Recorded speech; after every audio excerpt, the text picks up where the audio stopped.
Welcome to another episode of the School Podcast. My name is Cameron Parker, and today we've got a really exciting episode. But before we get into it, I just want to say a massive thank you for Gadget for making this all happen. They create world-class videos for schools, colleges, you name it. If you're looking for anything for your school to make it look amazing, to show the amazing work that you're doing, then get in touch with Gadget.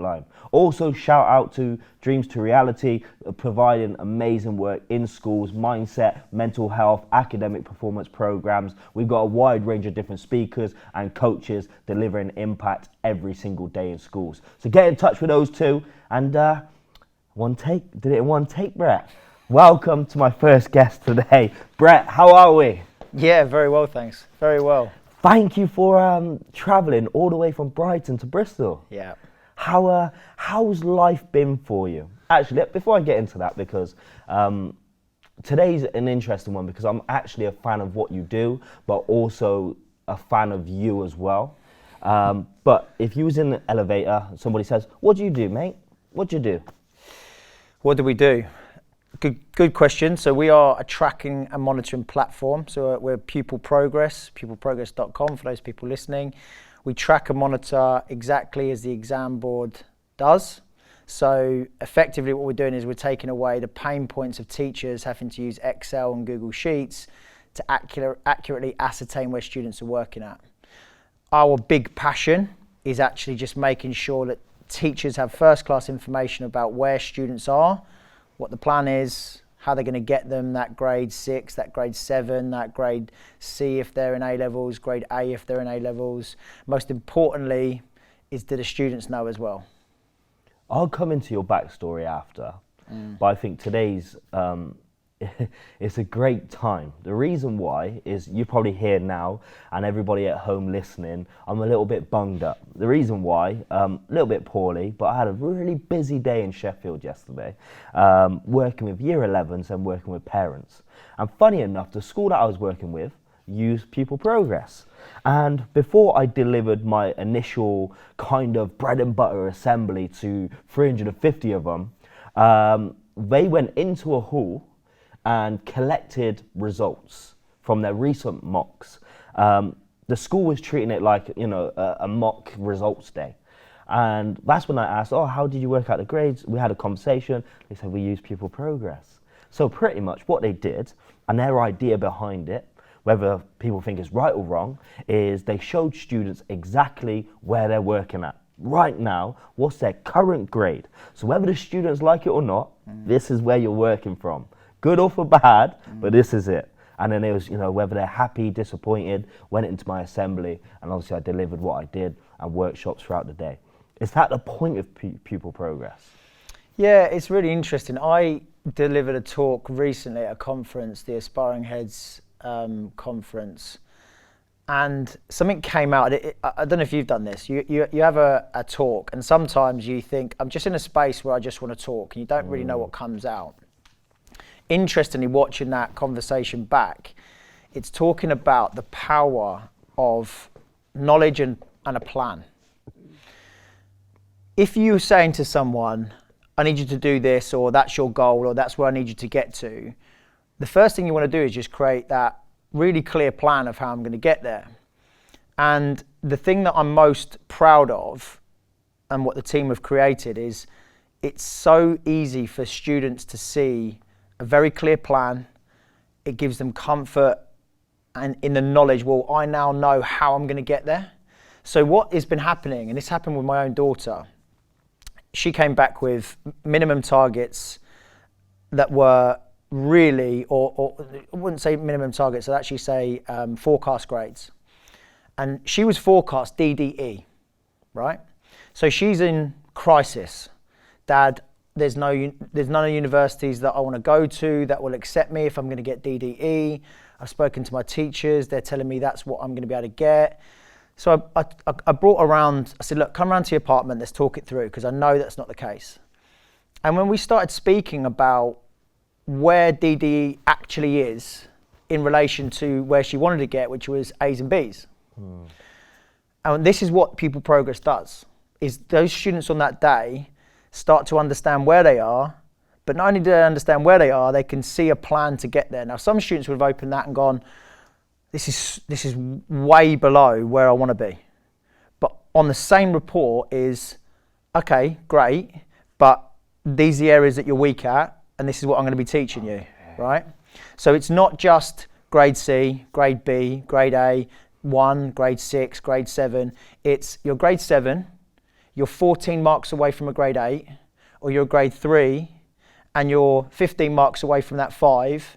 But most importantly, here's the detail that helps you get there. Now, when I had that conversation with my daughter, I said, look, sit down, cooked her dinner, talked her through it, opened up Pupil Progress.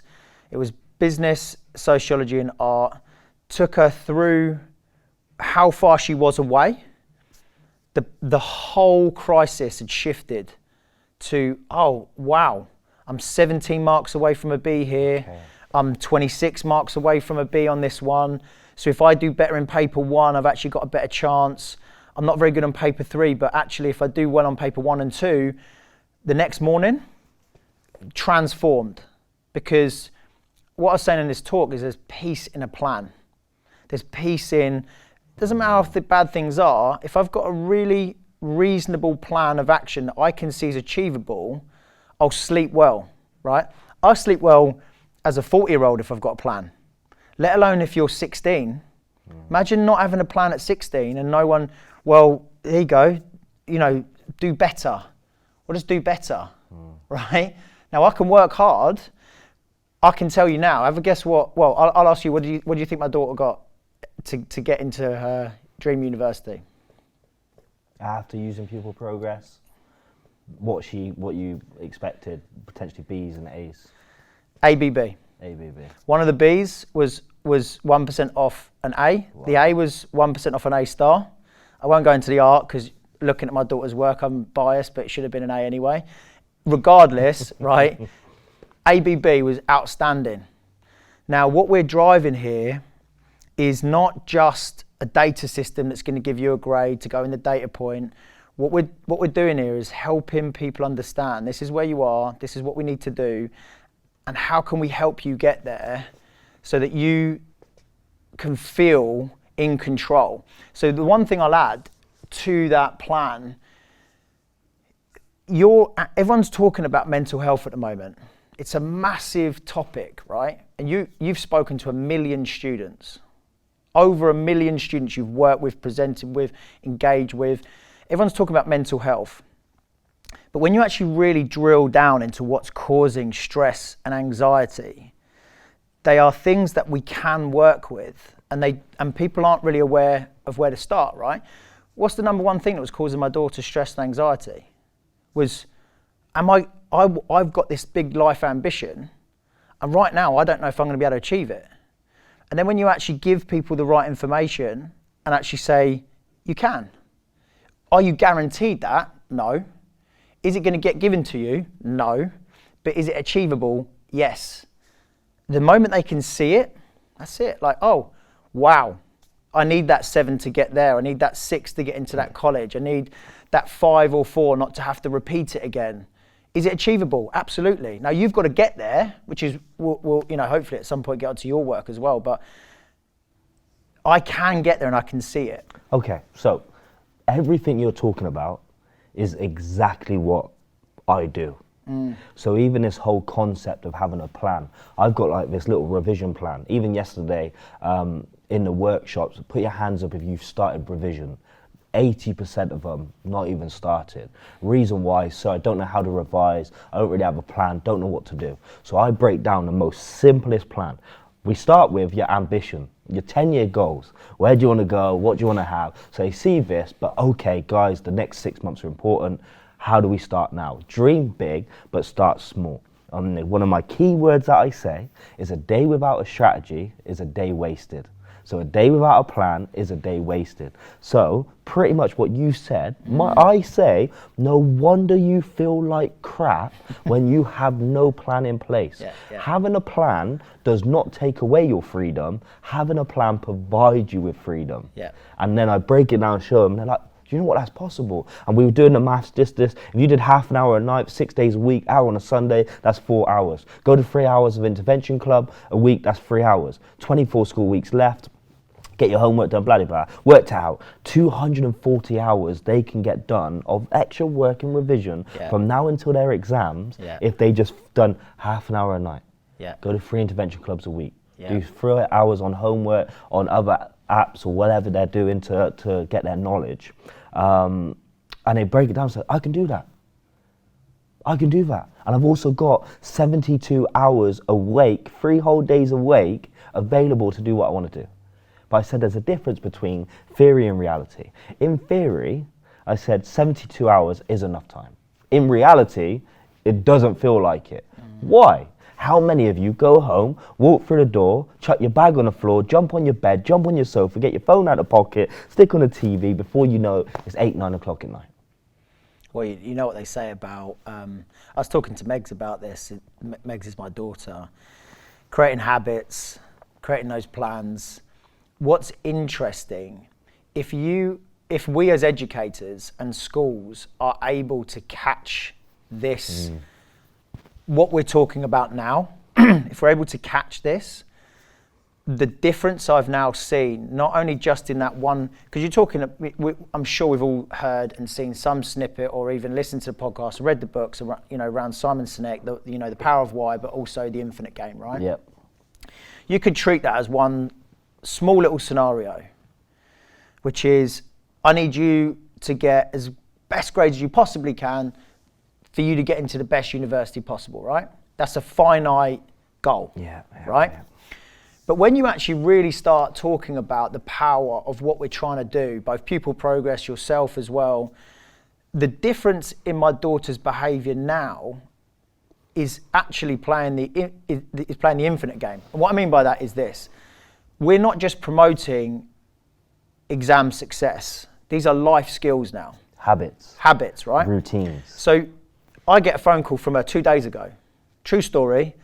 Asking for money? No, it wasn't. It wasn't. She usually is. She's gonna be angry when she hears this. No, she's not. She's a sweetheart. So she texted me, say, call me ASAP. So rang her, didn't pick up. Rang her again and said, you worry me, sweetheart, are you okay? I got first in my first presentation. Wow. Right? It's not just this finite goal. When we start to really build these skills at this stage in their lives, especially year 9, year 10, year 11, if we get that right and we empower students with their ability to create a plan to actually get control of their own lives and destinies, and we put it in their hands, but we wrap around support, it's infinite. And she's now, do you know what she said to me? She said, I want to redo my A-levels. I want 3 A's. Wow. It wasn't like, oh my God, I'm so glad of those. She said, it really annoyed me. Because once I understood how I could do it. Hold that word. Once I understood how I could do it, she wanted to do it again. That's the how. So this is why I rarely do one-off sessions in schools. Is because I'm not a type of person, and this is where you've come into it, who just says, guys, just believe in yourself. Just work hard. You can do it. In what I do in our programs, I show them exactly how they can do it. Because life isn't all positive and motivation. It's not that. It's about doing the work even when you don't feel like doing it. And that how, showing them, giving them the tools and the strategies of how they can do it, instead of just a random guy coming in and saying, guys, you can do it. It doesn't change anything. So it was key that you said how. So I'm thinking, where do I dive in? Do I dive into you a bit more because everything you're saying, there's a reason why you're saying it, or do I dive into Pupil Progress? I'll come back to you first, but there's a question. You said about your daughter, and you said before she was kind of predicted DEDs and something else, right? Where did those grades originally come from? So those grades originally came from... Or where do they come from mostly when schools predict the grades? Yeah, so that's a great question. The major problem we're solving, there's multiple problems we're solving. The problem we're solving is a 25-year-old problem. So Progress 8. No. That's another problem. We won't get into that. That's another problem. Okay. This is a 25-year-old problem. Right around, you're talking like late 80s, right? When everything started to show signs of becoming digitized, and then more computers were being used in schools. Sims came along. It's the first time that we even understood what software was. I didn't even really know what software was until I started Pupil Progress. Is Sims still around? Sims is still around. Yeah, Sims is still around. So what happened was it was the first way you could start recording data, recording information, and actually centralizing everything, and it became like a one-stop shop. But what's happened over time is qualifications have grown, the number of qualifications you can deliver, the complexity of those qualifications. So it used to be you're just going to sit an exam, the exam comes out, we do a grade boundary set based on a distribution curve across that bell curve across the whole country. Everyone sits the paper at the same time. Over the course of time, I mean, this gives you an idea. We've built 4,000 trackers at Pupil Progress to replicate every single exam board specific requirement across everything that's delivered across England, Ireland and Wales, right? That just gives you the sense of just how vast this problem is. So to calculate a grade for a specific qualification, right, it's really complex. You've got scaling factors, you've got unit weightings, you've got 4 or 5 different units, all with different unit weightings. Each paper has its own grade boundary set. Then you have an overall grade boundary set that's applied in a different year. And teachers are trying to use spreadsheets to do that. Now, I don't know many people other than some maths teachers and some science teachers that are skilled enough on Excel to be able to use Excel in a way that enables, one, the highest levels of accuracy, but two, has got the time to do that to inform the student on a weekly basis. So what's happening in my daughter's school, to get back to that, or what's happening in pretty much every school around the country if they're not using Pupil Progress, is each teacher... Shots fired.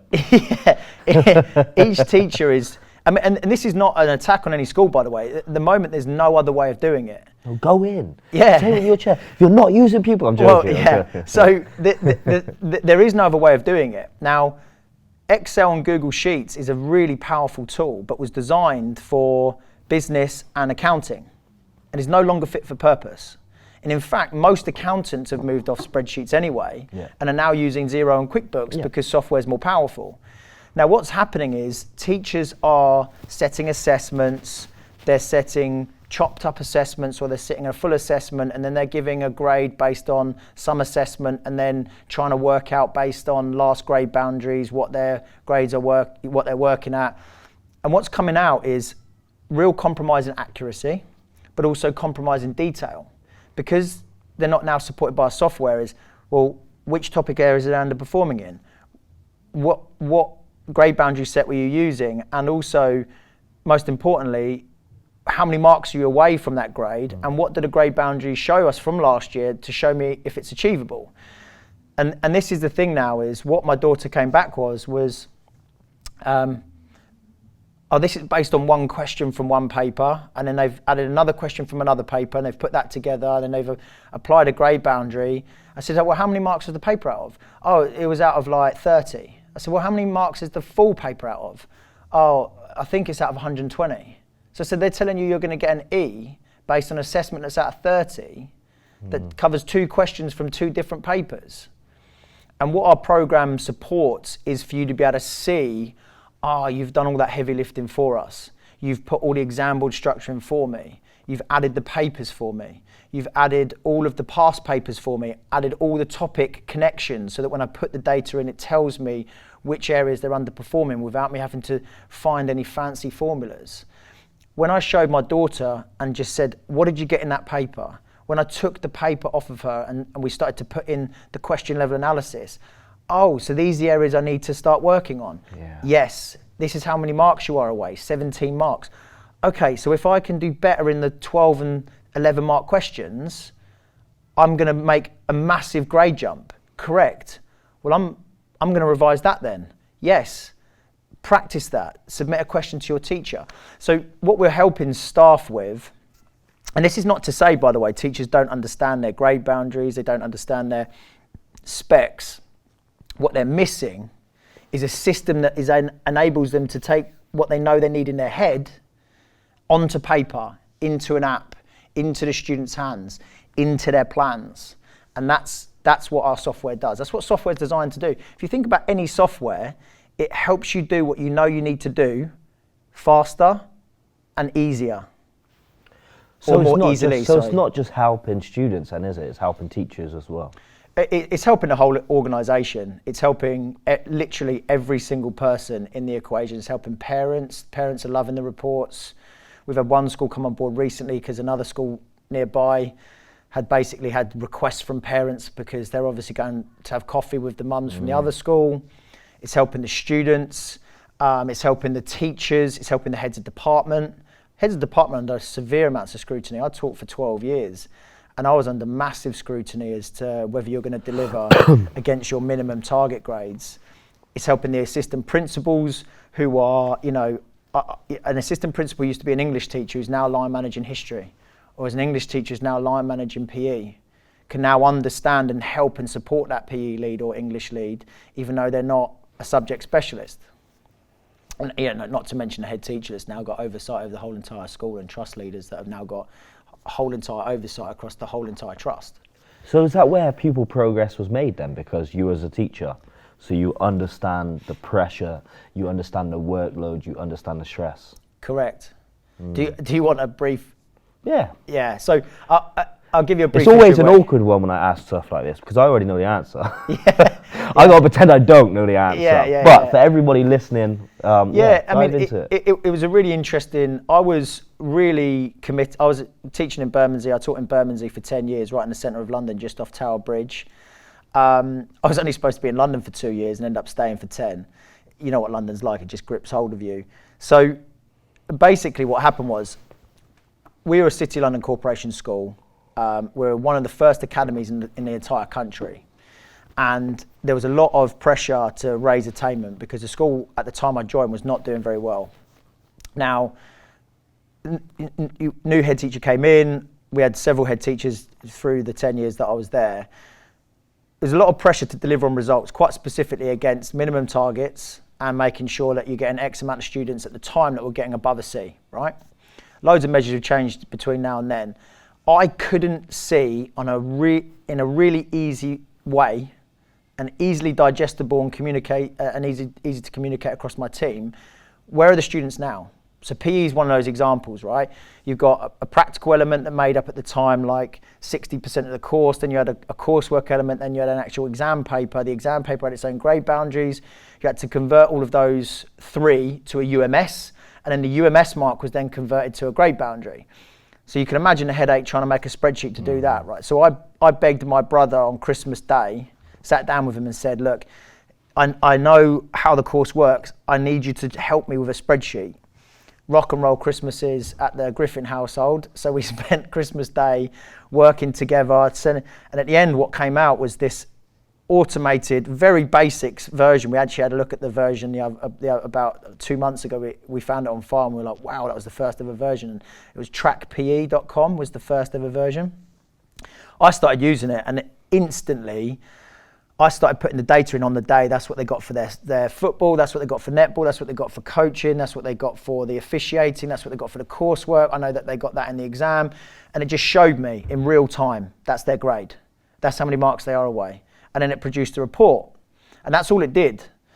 And I started to share it with people in my community. So you play in football fixtures and you get to know the PE teachers and you kind of get to know them as friends / professional friends. And I just shared it with them and said, look guys, do you want to use this? And then it got to a point where I was getting random phone calls saying, can you set me up? I've heard that you're this PE teacher that's got this tracking system. So I said, look, be really straightforward. I can't keep setting people up because this was designed to save my time and now I'm setting so many people up. And then that's when I had the idea was just like, well, if this was a software, people could just set themselves up. They wouldn't need me. I wouldn't be like the funnel or everyone coming to me. I wasn't interested in that accolade. Cleverest or stupidest thing I've ever done, to this day I don't know.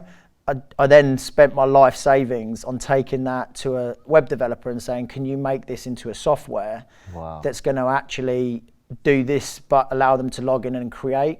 And I'll never forget it. You'll appreciate this because you've been in schools. and I hope I don't get discredited as a teacher, but I was pulling a kid up. We had for those who had the I think they're Air Forces, the little metal tag on the trainers. So we had a rule in school about metal tags in trainers, and I was talking to a kid. I said, like, we're talking about standards. Yeah. Take the tags out of your shoes. The school had been kind enough to let you wear more comfortable shoes. The only caveat was you got to take the tag out, right? Yeah.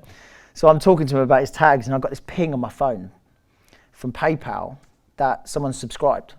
Wow. And it was the first ever subscription. And I was just like, whoa, like someone's doing what I'm doing here, seen it, got on board, and just said, right, I need this, and then paid for it via PayPal. And then what was happening was I was getting phone calls, because what was happening was the detail in the report was so good. Not only were PE teachers saying, right, I've seen this for EdXL, can I have it for AQA, for OCR? So then I did the full suite for the exam boards for PE. Then we just started doing BTEC. And then I was getting phone calls from vice principals saying, my PE teacher's caused a whole load of problems because he's handing out these reports on parents' evening.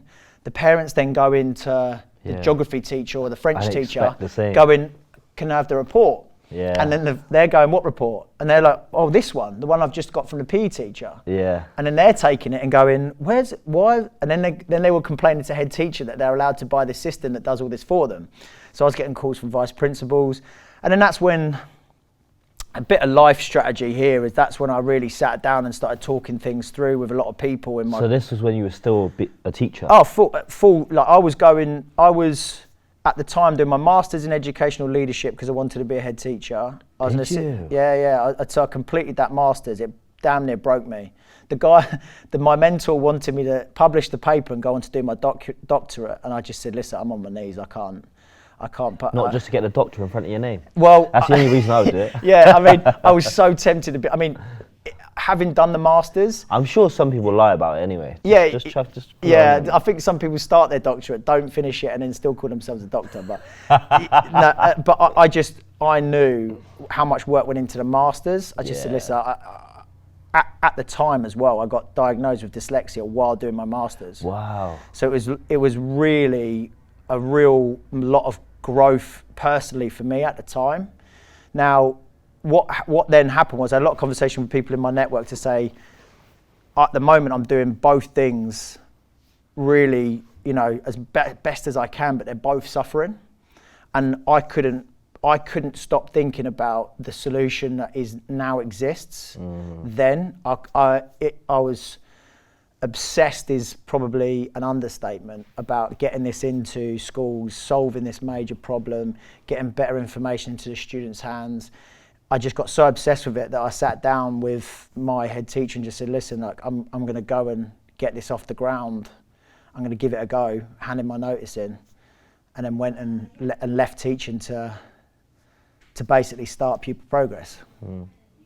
I just want to take a quick moment to thank one of our school podcast sponsors, Access Education. The guys at Access Education are on a mission to give every school the freedom to put education first. And they do this by bringing all your software needs into one place. Whether it is financial management, HR, payroll, parent communication, or classroom content and assessments, they have you covered. They work with over 9,000 maintained schools, academies, MATs, and independent schools across the UK. On another note, I've personally worked with Access Education for a number of years. The team, the work they're doing is unbelievable. So hit all the links in the bio, check them out, and let's get back to this podcast. Quickly, something personal, because I have dyslexia and ADHD myself. And I feel like that's become like this popular thing at the moment, especially on the rise of TikTok. People are like, I think I've got ADHD. And it's like, just because you forgot to put the bins out, don't mean you got ADHD. And sometimes it gets shown that it's this amazing thing. But actually, for me personally, I really struggle with it. With dyslexia in particular, I struggle with processing of information. Not necessarily reading or getting my words wrong or writing, but my processing of information is probably a lot slower than a normal person, for example. Obviously, you found out you had dyslexia pretty late, but what are some of the downsides of dyslexia for you?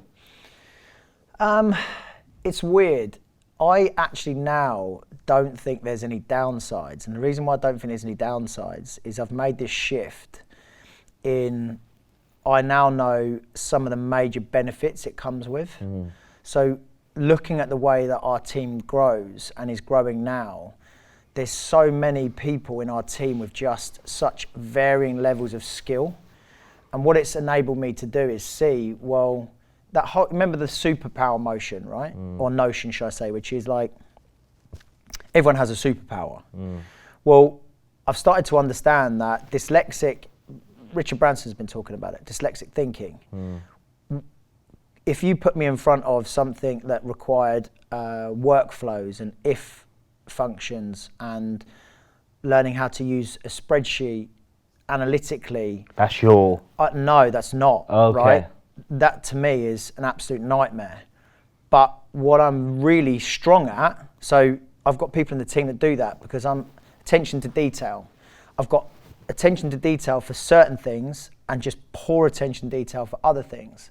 So I'm really clear in communicating. There's no point in I could do it, but it's going to take me twice as long. I'm going to make 8 times as many mistakes. So someone else is going to be better skilled to do that. What I'm good at is the bigger picture, problem solving and macro thinking. And what I've learned is dyslexic thinkers are they're really good at seeing things in 3D. So often people who are really skilled in other areas aren't able to see how everything connects in 3D. So if I'm talking about this, instantly my brain goes to the 7 other things it's connected with in the 6 other different directions. And there's sometimes where I'm saying we need to do this, and then I'll go and have to talk through quite detail how I've got there, even though I got there in about 3 or 4 minutes. So it's interesting you say about, what are the negatives. I could list loads of negatives about dyslexia. If you said to me, just recently, literally yesterday, I'm speaking in front of 500 teachers, asked me to read a bit of paper that I've never seen before and not read through once. True, you're right. Asked me to read in front of those 500 teachers, you'd see a scared little boy right at the front. And those are the things that are negative, but then I've learned, well, who else can I bring into the team that's going to solve those problems versus having to carry them? And then actually, how does a team benefit from my skills as someone who's dyslexic versus suffer from the negativities? Does that kind of... 100%. Does that make sense? Definitely makes sense. So dive back into them. You leave teaching.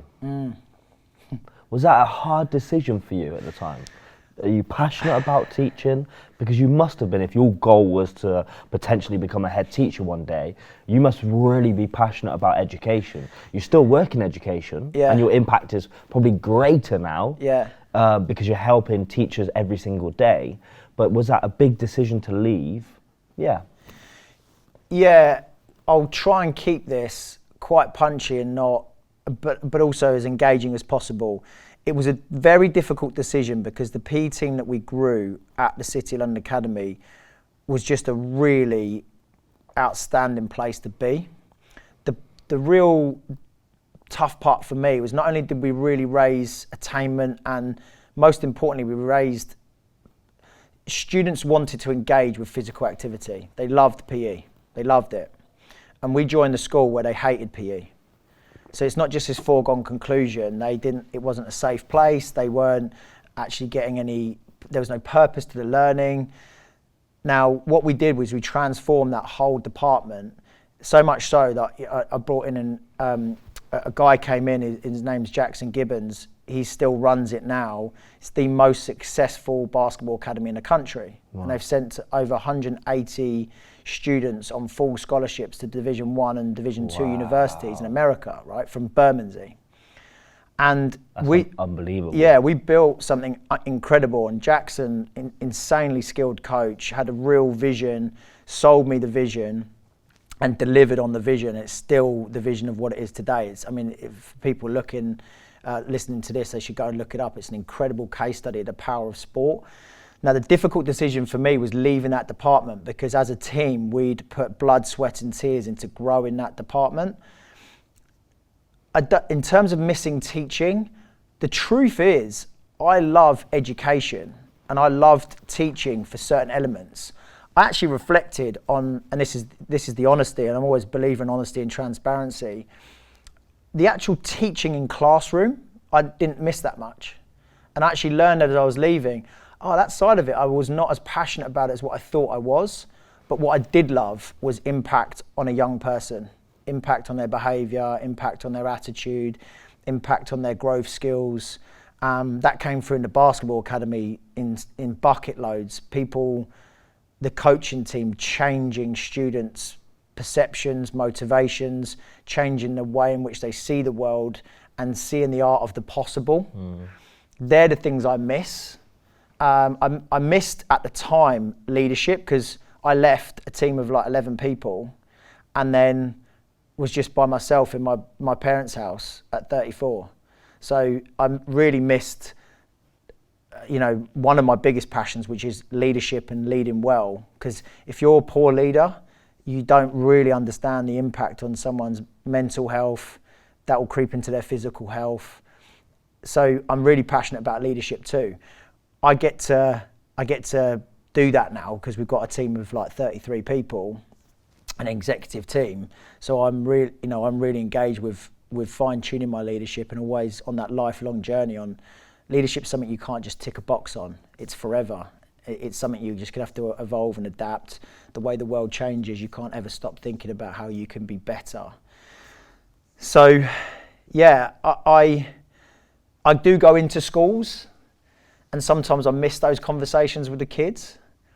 But I'm so excited about what we're doing now. Yeah. It's a momentary distraction for me, because I know that what we're doing is so good. I know that what we're doing is going to have so much impact and is already having that impact that it keeps me focused. You've built a successful business inside education. You said you've got 33 members of staff. You're having a big impact already. There's a lot of room for growth. At the moment, you're living a dream, right? You know what I'm going to say, don't you? In a way. But that's the dream. But what's the reality of the situation? What does your life look like sometimes for you? Because sometimes it's not everything you just see on Twitter or LinkedIn. Yeah. So what's Brett's reality? The reality is, That's a bloody good question, that is. Clip just that question, all right? The reality is, it's hard work. It's harder than I ever imagined it would be. One thing I would say as well is, interesting, I was reflecting last night before this conversation. I work hard now, and the team at Pupil Progress, they work really hard too.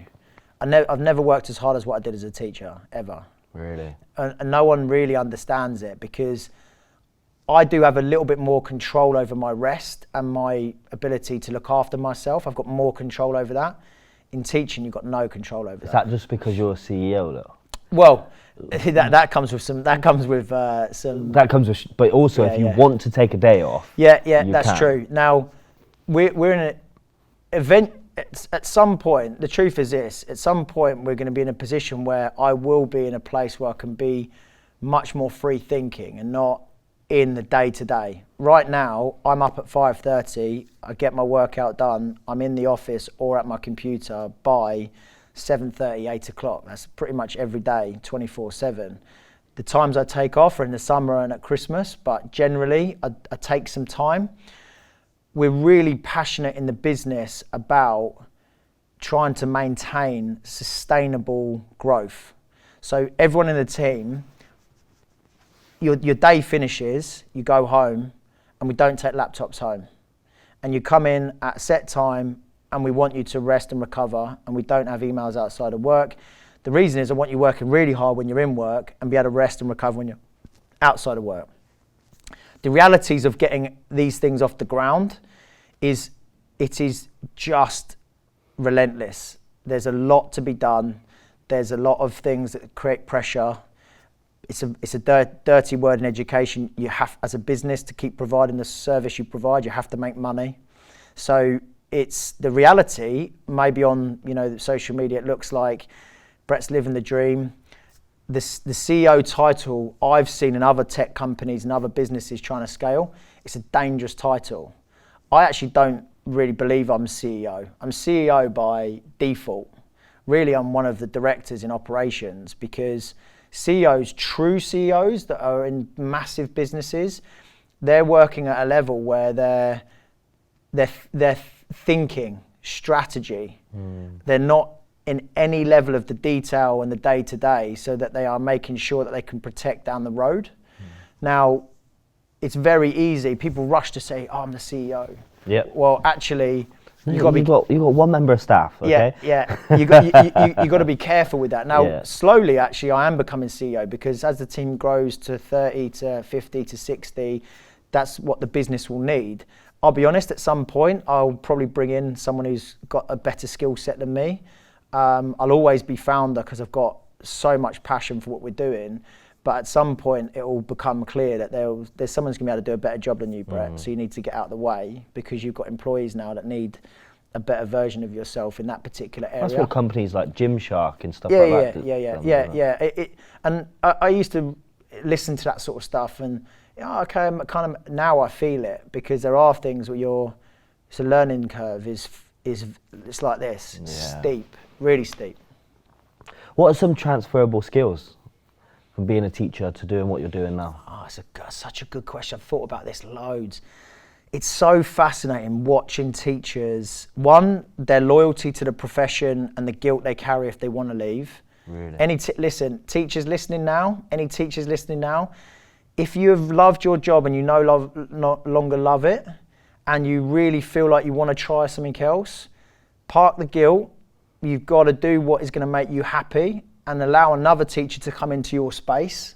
Because a lot of narrative is, we don't have enough teachers, we're struggling. Well, that's not you as an individual teacher to bear that responsibility of how the government have failed our education system. You've got to because I made the decision to leave because I was starting to find myself becoming the teacher that I would not want to be taught by, right? I was starting to become a little bit snappy and resentful and not happy about this, and I now learned I needed to be able to lift the lid on what I want to do with no red tape. And then I'm actually looking at myself going, oh, would I want to work with me? I'm not sure as I would.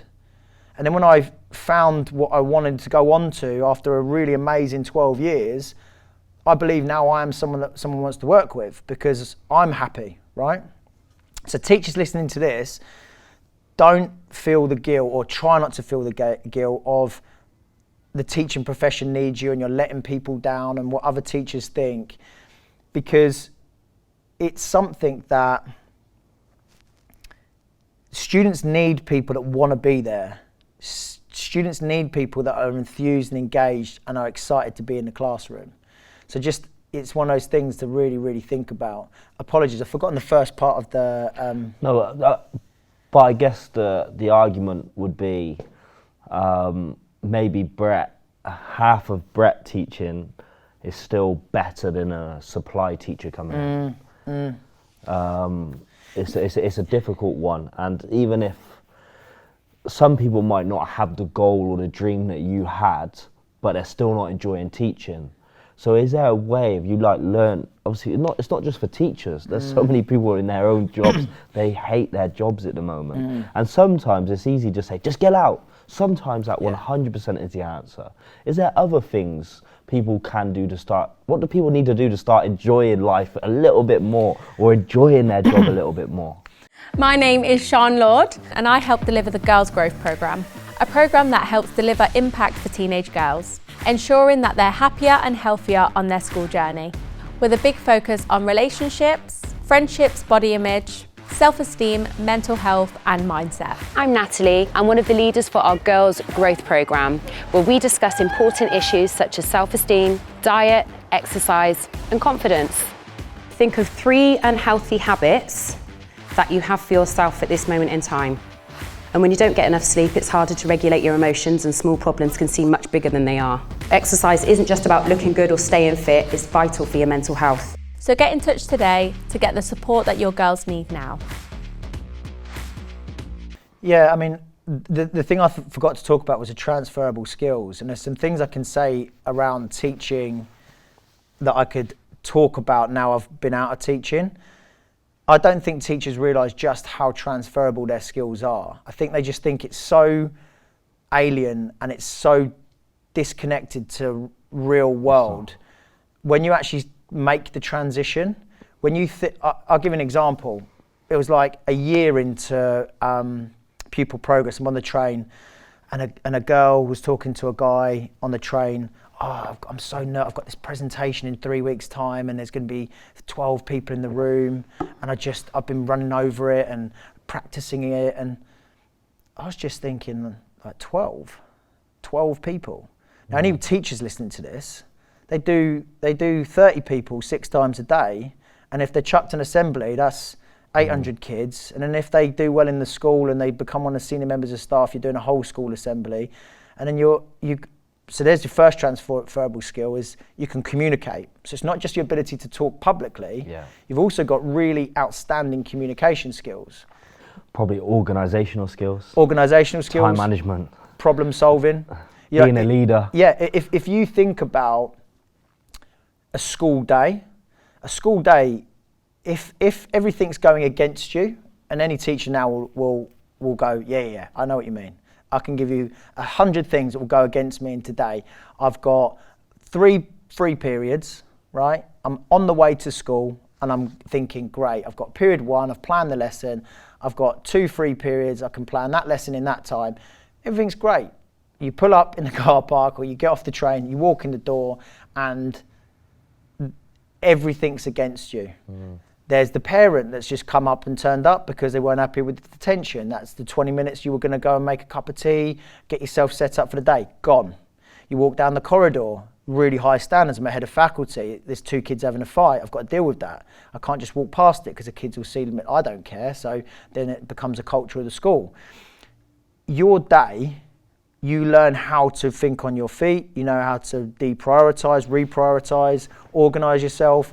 So when you actually take a teacher, we've had a few teachers come out of teaching and come into Pupil Progress, and there's like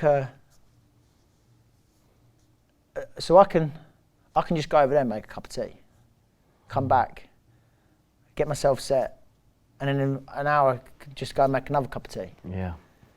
And you go to the toilet. Yeah, and this is the thing, is the amount of transferable skills that teachers have is insane. So it links to the first point. But I would say as well is, I think there's some things that teachers could do within their current profession. So one of the reasons I found it really hard to leave is, ironically, the system that I set up actually made my job more enjoyable. Yeah. Because I had 2 or 3 years of quite high pressure and, okay, that exam results, they were okay, and I didn't know what was really working. I knew something was working, but when I created a system that I could physically see, we need to do that, and that with those kids. When it worked and you had the formula, we had 2 years where results were really good, then they were incredible, and then you had a team of people where there was no senior leaders coming to look at lessons, there was no stress around the results. We could see any kids that were going to start to really underperform so early that we could grip hold of them, we could communicate that with vice principals. So we had this really harmonious period within the department, which made my job really enjoyable, because we'd gone through the hard times, we'd had the difficult conversations, we'd created a system that worked. And the tough decision was, well, I no longer now feel stressed or anxious. So am I doing the right thing because I actually enjoy what I do now? So the thing I would say to teachers that do love teaching but aren't enjoying themselves or aren't happy is, can you find the systems and the processes that help relieve the workload that you're receiving right now? Some people will say, Brett, you've been in teaching, there's some things I am not capable of saying no to. The one thing I would just say, I always used to use this, and everyone talks about managing up, right? Best bit of advice I ever got taught, when you're in your line management meetings, go into those meetings prepared. This is what you are asking me to do. Yes, it is. Great. Are you happy for me to continue with those? Or is there other things? There's other things. Amazing. I'm in for those other things. No problem. So you don't become a no or a blocker. Which one do you not want me to do now? I had that conversation with my line manager on repeat until one day I walked in the office and he said, this is what I need from you in the next week. And this is the thing I need you to take off the list. Okay. And then it started to make sense. And that's how we work at Pupil Progress. Right, is this a bigger priority? Yes, it is a much bigger priority. Great. What's going to fall off? Because we're doing this, this, this, and this right now. Which one has to come off the list? Yeah. Oh, actually, that's not as important as any of those. Park that one and we'll come back to it.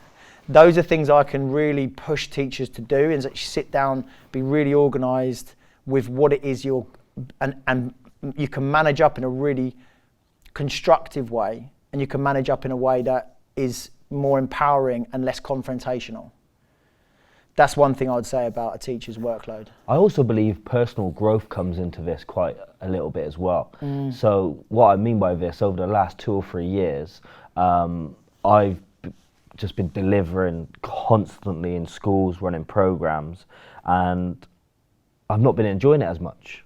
I'm tired, I'm exhausted, and I've not been enjoying it so much. And that's just me being honest. Doesn't reflect on what we deliver and the impact, because as you know, like teaching, when you're in front, you do the best you can anyway. And that was exactly what I was doing, especially as that's my business, I have to. But I kind of broke it down and think, what's changed? And the reality is I feel like I've not improved in 3 years. I feel like I've not really learned anything new. I've not really developed. I've kind of got a concept what works and I deliver it. But as far as Cameron Parker, I've not improved. And I think that growth, and when you can see you're improving, you're growing, you're learning, you're developing, you build that hunger, and I lost that. And because of that, it had an impact on me. Does that kind of make sense? Yeah, and this but like when you're getting better at it all, like you want to go and try new things. I've not learned anything new to try and implement something different in my session. Yes, it's great now, but could it be better? Let me try a different activity. Let me try if this works. Let me see what we can do to continue to make it work. I found something what worked. It's taken 10 years to make that happen, but it's like, as far as Cameron Parker, I was just showing up to deliver, and I'm sure there's so many teachers who feel the same. They're just there just to deliver, and they probably feel like they haven't developed in good 2 to 3, 4 years, and because of that you become bored, and then when you're bored you start to find other problems. Yeah. Instead of finding challenges that inspire you, you find challenges that drain you, if that makes sense.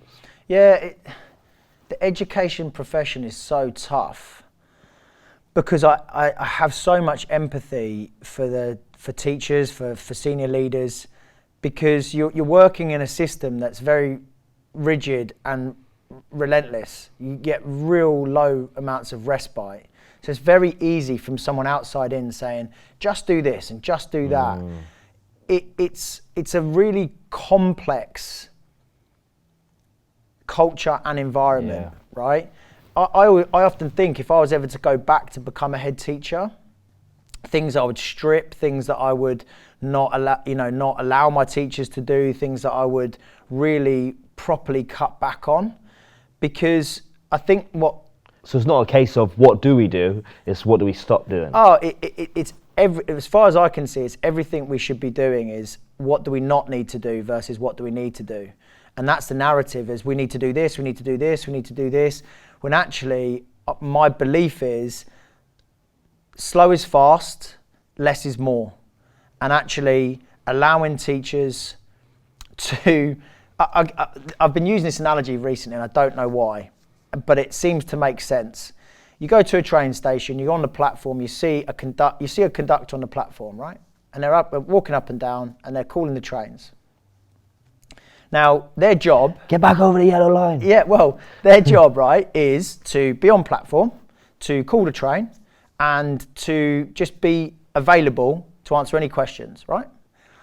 Now, when there's no trains coming, are they still doing their job? Right?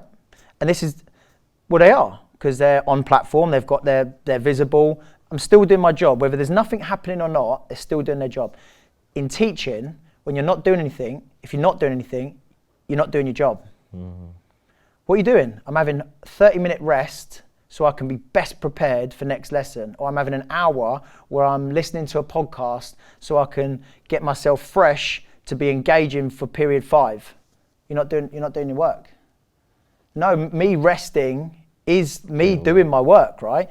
Pro footballer, I need you to go home. Like, there's famous managers. I need you to go home and I need you to sit on a sofa and not move for 4 hours. I don't mind. Preferably, I want you sleeping.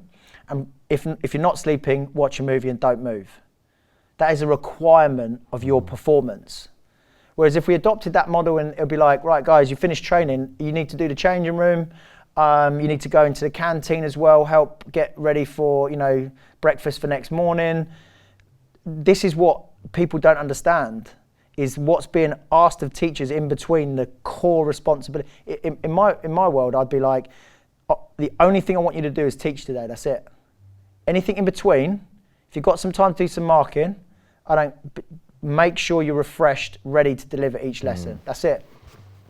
And it's a tough profession right now, because for some reason, I don't know when it crept in, because I haven't been experienced enough in education for long enough to know at what point teaching became the secondary the secondary requirement. And then the irony is they'll come back around in a conversation and say, right, we need to improve teaching and learning. And you're like, okay, why don't we take away the 40% of the stuff we're asking them to do and then actually focus on teaching and learning? And then we'll see an improvement in teaching and learning, because we're not doing 40% of the other stuff. Which, it links to what we're doing. Why should a teacher be spending however many hours trying to get data into a system that is a spreadsheet that you need to quality assure the formulas, and software should be just doing that for you? That's it. If you had a magic wand and could change one thing about education, what would you do? If I had a magic wand, controversial comments, I'd actually pay teachers more. I'd encourage more people. Why is that controversial? Well, because there's this idea, for some reason, there's this really absurd idea that because of the amount of holiday you get, teachers are paid fairly. Until you've walked a mile in a man's shoes or person's shoes, would you ever really appreciate what a teacher does? The holiday time, one of two things need to happen. Is you either need to shorten the school day to allow voice recovery, mental recovery of all types for teachers, and shorten the holidays, or we need to keep the holidays and actually just reduce the workload so teachers aren't making up for the amount of holiday they get by working until 10, 12 o'clock at night. If I had a magic wand, I would be paying teachers more, and I'd be encouraging more people into a profession that is both rewarding and well paid and doesn't kill your mental health. There's an insane statistic, and this is a frightening statistic, is if you've been in the profession for 20 years, there is an increased chance that you are going to shorten the length of your life by 10 years. Wow. Because of the stress. What people don't understand, right, is, so my partner's a psychotherapist. She has to have therapy and ongoing checks to make sure she is getting the rest, the recovery, she's able to deliver as a psychotherapist. The mental stress that teachers go through on a daily basis, with no check-in, with no training, with no adequate rest to recover for that and process that, and also be prepared or be in a position where they're always in a state that's ready for students to get the most out of them, just doesn't happen. And I remember when you get to the end of the term, I didn't even want to open my mouth to even order a coffee. I could have sat and stared at a wall for an hour straight completely comfortably because there was nothing left. Because it's dealing with a student being difficult or being rude or being obstructive to a parent, to then a meeting, to actually understand what stress we're putting our teachers on or under. I also think we need to pay teachers more to encourage more people to come into the profession, to make it also something that is much more prestigious as a profession. There's loads of students I know that have gone on to become teachers. Not one student ever said to me, "Sir, I want to be a teacher like you." Never. There's plenty of people I've seen in life and gone, "I want to do what you do." Not one student in school ever said to me, "I look at your life, sir, and I want to do that when I'm older." Not one in 12 years. That's a frightening bit of information. Now, I know that's anecdotal, and I know there's schools out there where some teachers would have had that because there's good schools out there where the teachers look like, they're having a really great time and students are like, "I want to be a teacher." But that's the level of respect in society as well, isn't it? Crazy. As a culture, even in the UK, where people are, "You're just a teacher." Yeah. And actually, it's wrong. Yeah, we had some teachers that came into our school for the right reasons. They turned around to us and said, the one I can always remember came in to teach English, and he was so excited because he'd been working in the city, and he said, "Like, I'm just tired of making money for some person. It's just soulless." And 2 years later, at the end of summer term, we're all having leaving drinks. And then we're in the pub and I'm talking to him, and he just said, "Look, it's really simple. I thought I was going to get this unbelievable feeling, but I'm under so much stress all the time that is blocking that feeling. But in short, I'm working twice as hard for half the money." And it was, "Brett, I can wake up at 8:30. I can have some breakfast. I can do a workout. I can walk in the office at 9:30. Start work at 10 as long as I'm meeting target. I can leave whenever I want as long as I'm doing what I'm paid to do. And I can actually function as a human being for twice as much money." Now, no one wants to talk about money, but people have got mortgages. They want to buy cars that work. They want to go on holiday.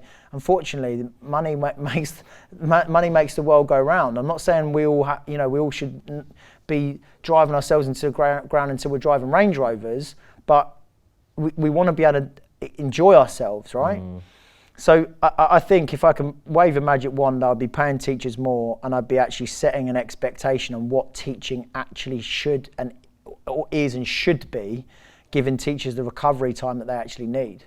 I think everything you've talked about is also probably the foundation of why you do Pupil Progress, because you are trying to help, support, provide the tools, resources for teachers to do their job and to do their job really, really well. Yeah.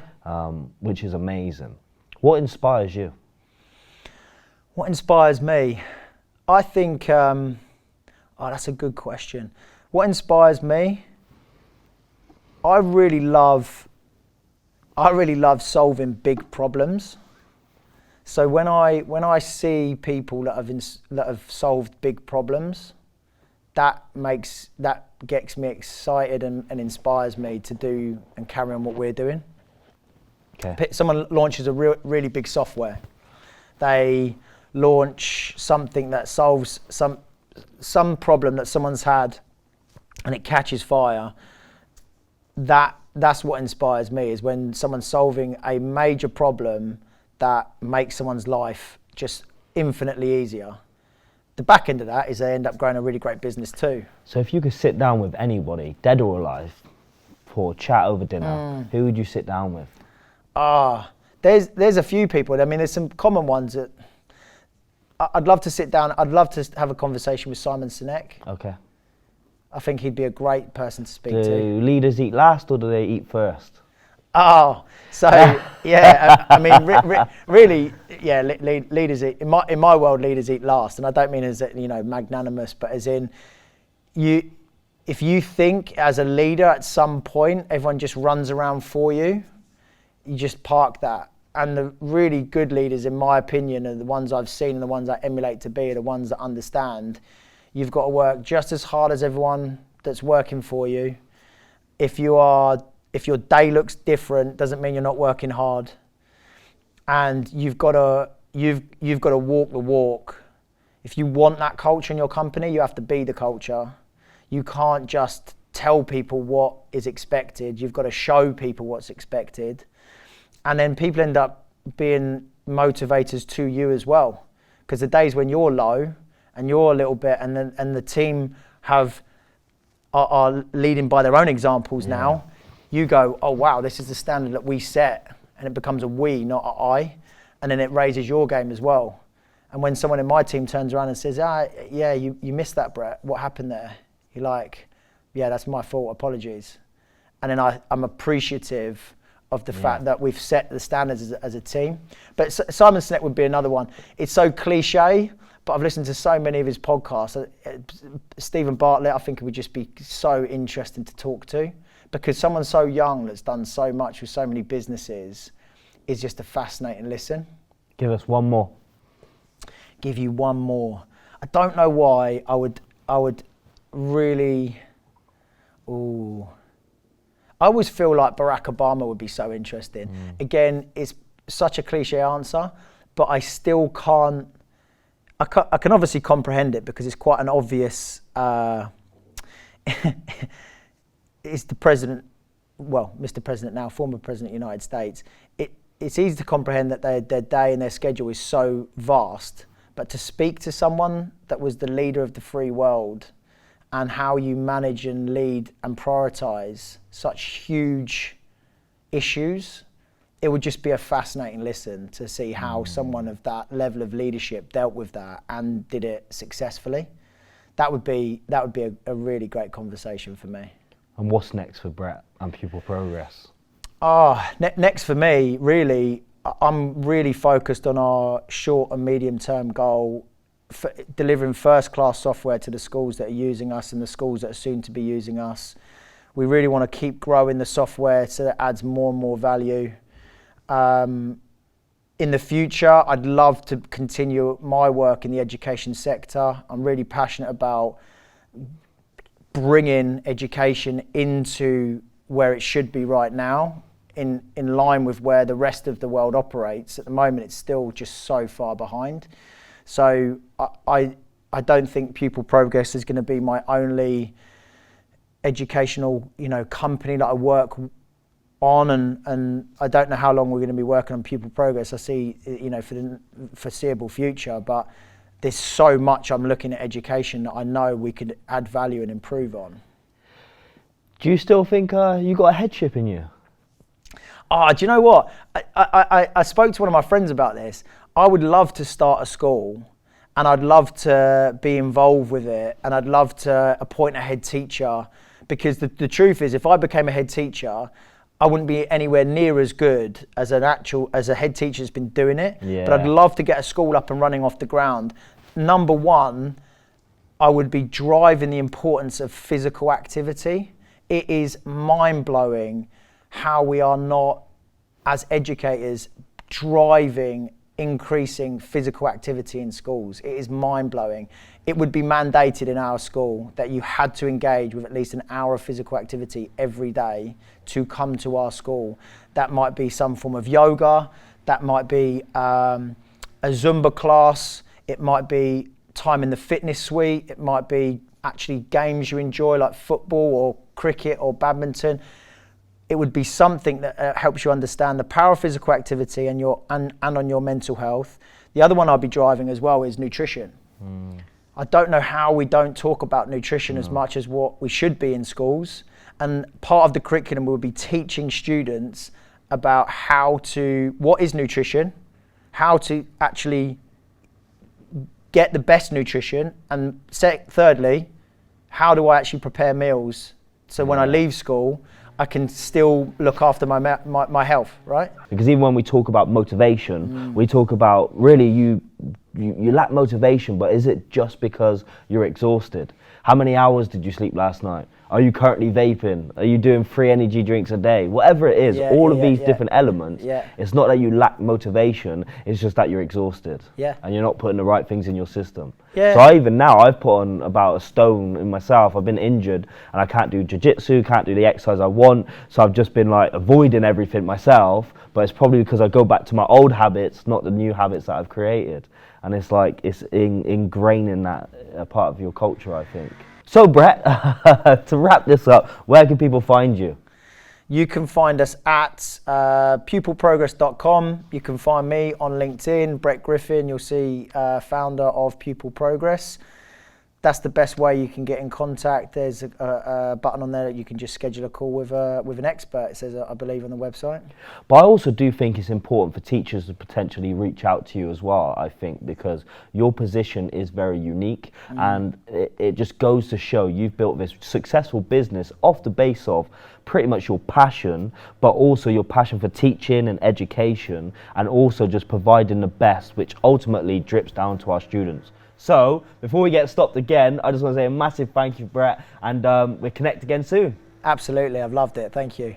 Sorry about the background noise, guys, but this is another episode of the School Podcast. Make sure you check out Brett, check out Pupil Progress.